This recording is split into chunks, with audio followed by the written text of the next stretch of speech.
ভাই আজ একটা ভিডিও দেখে আমি তো একদম হতবাক। সত্যিকারের একটা সাপের মাথা থেকে নাগমণি বের করা হচ্ছে। এক মুহূর্তের জন্য আমিও ভাবলাম তাহলে কি গল্পে শোনা নাগমণি সত্যিই আসে?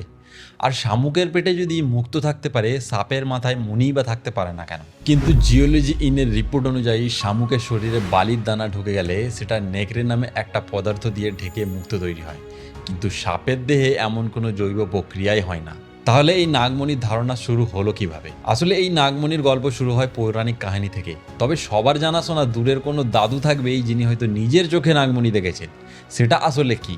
আসলে পৃথিবীতে কিছু সাপের প্রজাতির আঁশে এমন একটা গঠন থাকে যে সেটা যে কোনো হালকা আলোকে রিফ্লেক্ট করে এবং রংধনুর মতো ঝলমল করে। এছাড়াও কিছু প্রজাতির সাপ মরে গেলে তার মাথায় হালকা জ্বলে ওঠে, কারণ কিছু জৈব দ্রব্য বা ফসফরাসযুক্ত পদার্থ পচনের সময় সামান্য জ্বলে ওঠে। বিজ্ঞানের ভাষায় একে বায়োলুমিনেন্স বলা হয়।